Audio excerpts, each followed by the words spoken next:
ఓం మహాగణాధిపతయే నమః. ఓం గురుభ్యో నమః. ఓం శ్రీమాత్రే నమః.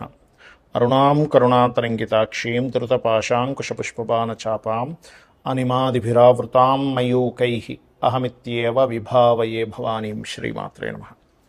ప్రేక్షకులకి లలితాంబిక అమ్మవారి యొక్క అనుగ్రహం పరిపూర్ణంగా కలగాలని మనస్ఫూర్తి కోరుకుంటూ మనం ఈరోజు అసలు సర్పదోషానికి కాలసర్పదోషానికి ఉన్నటువంటి వ్యత్యాసం ఏమిటి, కాలసర్ప యోగం ఏదైతే ఉందో అది జన్మజాతకానికి ఎంతవరకు అప్లై చేయాలి, అసలు చేయాలా వద్దా, ఒకవేళ నిజంగానే కాలసర్ప యోగం ఉంది ఎక్కువగా ఇబ్బంది పడుతున్నాము అని కనుక మీరు అనుకున్నట్లయితే ఎటువంటి పరిహారాలు చేసుకుంటే మీకు ఆ కించిత్ దోషం కూడా పోతుంది. అదేవిధంగా కాలసర్ప యోగం కాకుండా న్యాచురల్గా సర్పదోషాలను కొన్ని కాంబినేషన్స్ వల్ల ఏర్పడతాయి. ఒక్కొక్క లగ్నం గురించి చూసుకుందాం. లగ్నం తెలియని వారు రాశి నుంచి చూసుకోవచ్చు, అందులో ఎటువంటి సందేహం లేదు. ఆ యొక్క పరిహారాలు చిన్నవి, మనం ఏదో పెద్ద హోమంలో యజ్ఞాలు చేయించుకోవాలని రూల్ ఏం లేదు. డబ్బులు లేకపోయినా అప్పులు చేసేసి మనం దీన్ని ఖర్చు పెట్టేసేయాలంటే, లేకపోతే నాకు ఈ దోషం పోదు అనేది ఏముండదు.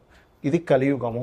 చాలా చిన్నగా ఒక దానం ఇవ్వడం ద్వారా, లేకపోతే ఒక గోసేవ చేయడం ద్వారా, ఒక చక్కటి చిన్న మంత్రం చేసుకోవడం ద్వారా ఏ కాంబినేషన్ ఏర్పడడం వల్ల సర్పదోషం ఏర్పడుతుంది, దానికి ఏం చేసుకోవాలి అనేటువంటి విషయాలు ఇప్పుడు మనం తెలుసుకుందాం. అయితే ఈ విషయాలు చెప్తుంది నేనైనప్పటికీ కూడా చెప్పేస్తుంది సాక్షాత్ లలిత అమ్మవారిగా భావిస్తూ ఒక్కొక్కరి గురించి తెలుసుకుందాం.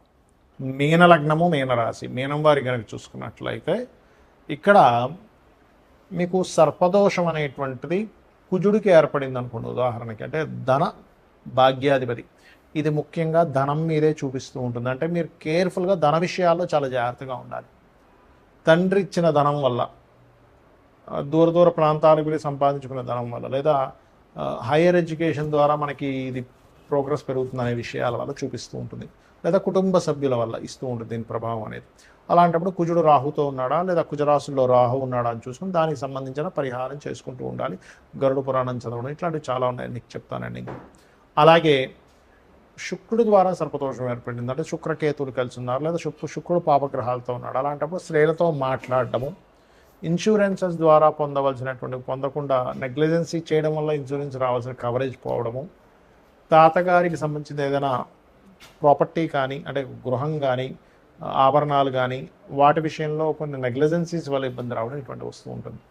మరి అదే మీ మీనలగ్నానికి సహజంగానే పూర్వజన్మ కర్మకారకుడు రవి అవుతాడు కాబట్టి రవి ద్వారా వచ్చింది అనుకోండి సర్పదోషం, అప్పుడు తండ్రితో ఎక్కువగా ఇబ్బంది పడ్డం, తండ్రి మూలంగానే కాస్త ఎక్కువగా స్ట్రెస్ అవ్వడం జరుగుతూ ఉంటుంది. అయితే ఇక్కడ ఈ 4, 5, 6 అధిపతులలో 6వ అధిపతి గురించి మనం మాట్లాడుకున్నాం. 4, 7 అధిపతి అయినటువంటి బుధుడు కనుక సర్పదోషంలో పడ్డాడంటే, బుధుడు పాపగ్రహాలతో ఉండడం లేదా ముఖ్యంగా కుజుడితో ఉన్నప్పుడు ఏమవుతుంటుందంటే, ఇక్కడ ఏదైనా కొంచెం మంచి ఆస్పెక్ట్ కనుకుంటే రియల్ ఎస్టేట్ ద్వారా రాణిస్తారు కూడా, వీళ్ళు పార్ట్నర్స్ ద్వారా కూడా రాణిస్తారు. కానీ బ్యాడ్ ఆస్పెక్ట్ ఉంది, అక్కడ గుడ్ ఆస్పెక్ట్ లేదన్నప్పుడు మీరు ఏదైనా ప్రాపర్టీ కొనడం ద్వారా ఇరుక్కుపోవడము, వివాహం ద్వారా అనేకమైనటువంటి వాగ్వివాదాలు, వాదోపవాదాలు జరగడం, గొడవలు జరగడం జరుగుతూ ఉంటుంది.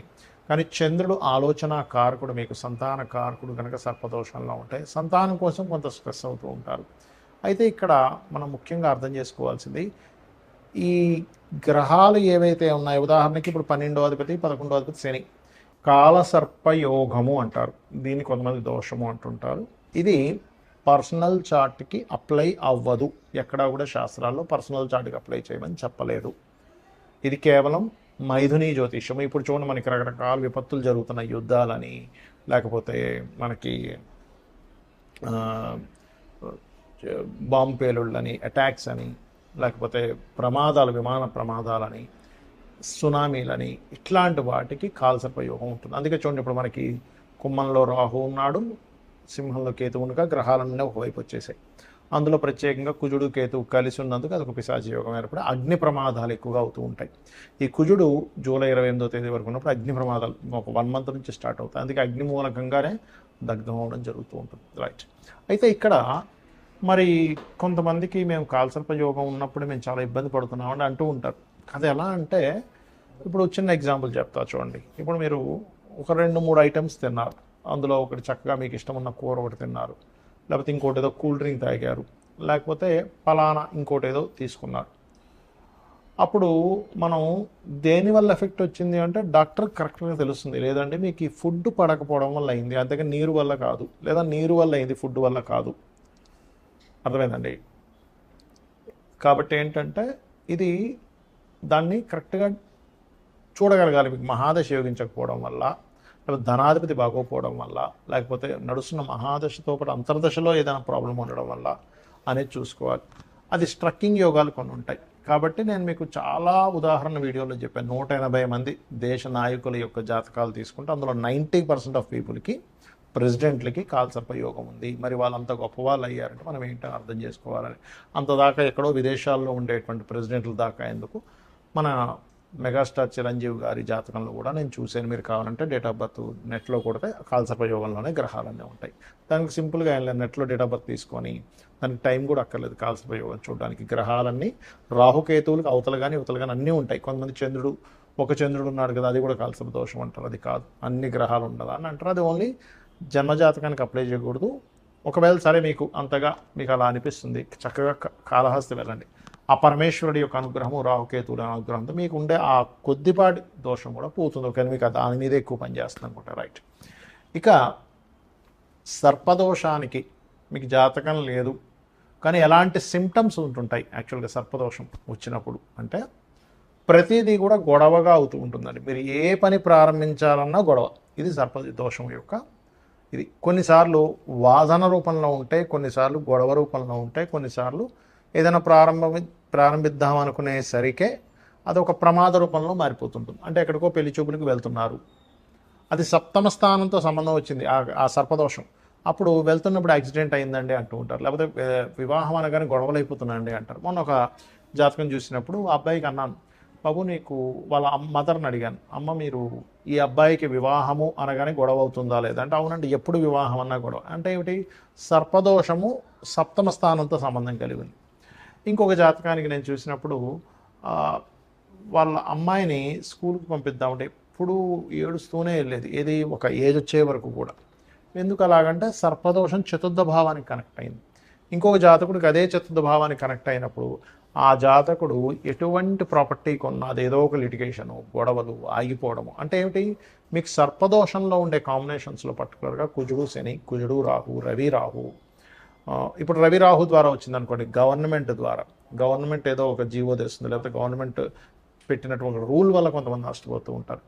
అలాగే కుజుడు బుధుడు అలాంటప్పుడు ఏంటి, ఏదైనా విద్యా సంబంధించిన విషయంలో సరిగ్గా వెళ్ళలేకపోవడము, లేనట్లయితే వీళ్ళకి అనవసరమైనటువంటి వాగ్వివాదాల వల్ల రావాల్సినటువంటి కొన్ని ఆపర్చునిటీస్ పోగొట్టుకోవడం. అంటే మీ జాతకంలో కుజుడు బుధుడు ఉన్నారంటే మీరు ఎక్కువ వాదించకూడదు, అంటే ఆ దోషం ఆ రూపంలో వస్తుంది. కుజుడు శని ఉంటే ఎక్కువ ఫైట్ చేయడం వల్ల మీరు అనవసరంగా ఫైట్ చేయడం తప్పని కాదు. ఈ కుజుడు శనిలో మంచి కాంబినేషన్ కూడా ఉంది, అంటే ఏంటి శక్తివంతంగా వీళ్ళు పనిచేయగలుగుతారు, నిరంతరం పనిచేసేటువంటి శక్తి ఉంటుంది ఇక్కడ. మంచి వాగ్దాటిస్తుంది కుజుడు బుధుడికి. కాకపోతే ఏంటి, ఎక్కడ వాదించాలో ఇప్పుడు లాయర్లకి మంచిదే అది వాదించడానికి, లేదా ఒక విషయం వచ్చినప్పుడు నలుగురిలో నిలబడి మాట్లాడడానికి చాలా మంచిదే, కానీ ప్రతి దగ్గర అది అప్లై చేయకూడదు. రవి రాహు ఉన్నప్పుడు ఏంటంటే కొంచెం తొందరగా సోషల్గా వెళ్ళగలుగుతారు, కానీ ఒక్కొక్కసారి మీ గొప్ప మీరే చెప్పేసుకుంటున్నారనే బ్యాడ్ ఇది ఇస్తుంది అక్కడ. శుక్రకేతు అది కూడా ఒక రకమైన సర్పదోషం. అదేమవుతుంది అంటే మీకు వివాహ సంబంధించినటువంటి విషయాలలో వివాహం వద్దనో లేకపోతే స్త్రీల మూలంగా ఇబ్బంది రావడం ఆ రకంగా వస్తుంది సర్పదోషం. దాన్ని ఒక రకంగా చెప్పాలంటే మనకి స్త్రీ శాపం కూడా అంటూ ఉంటారు. అది 6వ స్థానంలో ఉంటే ఇంకా ఎక్కువగా పనిచేస్తుంది. సో ఇక్కడ ఏంటంటే లగ్నం నుంచి అది ఎన్నో భావంలో ఉంది. పాయింట్ నెంబర్ 1, సిమ్టమ్స్ ఏమిటి. ఇప్పుడు రవిరాహు కాంబినేషన్ ఉంది, ఎక్కువగా మిస్క్యారేజెస్ అవ్వడము, సంతానం గురించి దిగులు ఉండడం, ఇట్లా ఇస్తూ ఉంటుంది. ప్రతిసారి మీ మీదే చూపించాలని రూల్ లేదు. ఒక్కొక్కసారి మీ మీద కాకపోతే మీ కుటుంబ సభ్యుల మీద, లేకపోతే మీ సిబ్లింగ్స్ వల్ల ఇబ్బంది, లేనట్లయితే మీరు ఏదైనా ప్రాపర్టీ కొనడం వల్ల, లేదా మీ సంతాన సంబంధించిన విషయాలు ఇందాక రవిరాహు అన్నట్టుగా, లేదా అప్పులు చేయడం వల్ల కుజబుధులు ఉన్నట్టుగా, లేదా బుధగ్రహం పాడై సర్పదోషంలో ఉండడం వల్ల, లేదా కొన్నిసార్లు సప్తమ స్థాన సంబంధం ఏర్పడినప్పుడు వివాహం అయ్యే విషయమే స్ట్రెస్గా, ఇలా ఒక్కొక్క దాని మీద ఉంటుంది. కొన్నిసార్లు యాన్స్ట్రస్ ప్రాపర్టీ, కొన్నిసార్లు తండ్రితో ఉండేటువంటి గొడవలు. మనం చాలాసార్లు చెప్పాం మేన లగ్నానికి తండ్రే వాళ్ళ యొక్క లైఫ్ ఇది అవుతుంది. అలా ఏంటంటే దీనికి చాలా సింపుల్గా మీరు కుజ ప్లస్ ఏ గ్రహం కనెక్ట్ అయింది, సర్పదోషం ఏ గ్రహాల ద్వారా వచ్చిందో ఆ గ్రహాలకు దీపారాధన చేయడము, సర్పసూక్తము వినడము మరియు గరుడ పురాణము చదవడం ద్వారా కూడా మీరు ఆ యొక్క దోషాన్ని తొలగించుకోవచ్చు.